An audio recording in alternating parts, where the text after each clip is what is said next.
नमस्कार, India voice देख रहे हैं आप और मैं हूं आपके साथ शिवम दुबे। बुलेटिन की शुरुआत करेंगे बड़ी और अहम खबर के साथ। यूपी में डीएपी खाद को लेकर लगातार किल्लत बनी हुई है।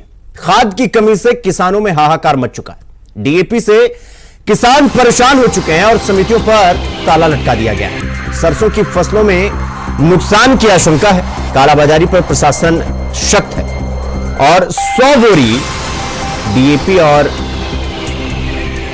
किसान जो है वो परेशान है।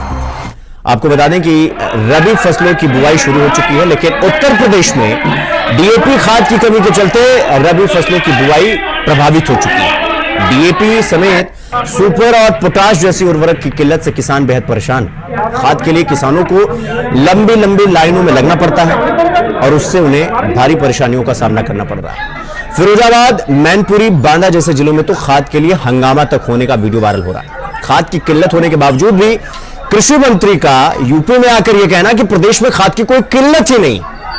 सपा अध्यक्ष अखिलेश यादव ने भी खाद के लिए लंबी लाइन का वीडियो पोस्ट कर सरकार पर तंज कसा। तो 100 बोरी डीएपी आ रही है तो 1000 किसान लाइन में लगे हुए हैं। और यूपी में इस वक्त कुछ तो ऐसे जिले हैं जहां पर खाद तो ऐसे बिक रही है मानो कि अमृत का जलपान कराया जा रहा है। और कुछ ऐसे वीडियो डीएपी खाद जहां मिल रही है वहां से हंगामा हो रहा है। दिखाई दे यहाँ पर का है और जो ऊपर देख ले का। ठीक है अमित, मैं आपके पास आऊंगा। गौरव, मेरा सवाल सीधा सा है। सवाल ये कि अगर आज ये स्थिति आई या परिस्थिति आई, क्योंकि अगर हम कृषि मंत्री के बयान को देखें तो वो तो ये कह रहे हैं कि भाई कोई समस्या ही नहीं है, कहीं पे भी नहीं है, लेकिन जो जमीनी हकीकत है वो कुछ और है। किसान लंबी लंबी कतारों में लगे हुए हैं। सुबह से महिलाएं भी लग जा रही हैं, बच्चे भी लग जा रहे हैं कि मेरा नंबर आ जाए तो खाद मिल जाए और खेती हो जाए। जो अन्नदाता है वो इस तरीके से अगर लाइन में लगेंगे तो फिर तो इस देश का तो कल्याण ही हो जाएगा। सवाल ये कि ये किल्लत कब तक चलने वाली है और इन बिचौलियों का या जो कालाबाजारी कर रहे हैं उनका क्या इलाज?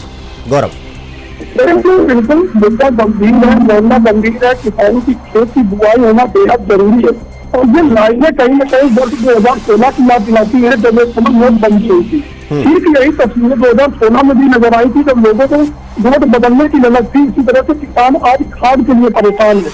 वो घर से सुबह निकल जाता है बिना कुछ खाए पिए कि उसका नंबर आएगा और उसको खाद मिल जाएगी। तो वो उसकी जरूरत अगर 10 बोरी की है तो उसे 2 बोरी मिलती है। जैक मार्केटिंग हो रही है, ओवर रेटिंग हो रही है। किसान इस हद तक परेशान है कि किसी तरह से उसकी खेत की बुआई हो जाए, वो भूख रहे या प्यासा रहे, तमाम समस्याओं से दूसरा हुआ नजर आ रहा है। जिम्मेदार है वो कहीं न कहीं लापरवाह बने हुए हैं। अगर वो जैक मार्केटिंग को, ओवर रेटिंग को कहीं न कहीं अगर रोक पाए तो जरूर कहीं न कहीं किसानों की समस्याओं का हल हो पाएगा। क्योंकि लगातार इन दिनों क्योंकि कानपुर देहात भी कृषि क्षेत्र एक बड़ा क्षेत्र है और कानपुर देहात में खेती बड़े पैमाने की जाती है। और अभी अगर गेहूं की बुआई की बात की जाए तो मुश्किल से 10% खेत की बुआई हो पाएगी और 90% अभी भी खेत खाली पड़े हुए हैं। उसकी वजह यही है कि खेत की जो है ठीक है मात्रा नहीं। ठीक है गौरव, मैं आपके पास आऊंगा। और गौरव, आपका भी बहुत बहुत धन्यवाद हमसे जुड़ने के लिए और जमीनी हकीकत हम तक पहुंचाने के लिए, किसानों की समस्याओं को हम तक पहुंचाने के लिए और जानकारी हमारे साथ साझा करने के लिए। तो आप सबका बहुत बहुत धन्यवाद।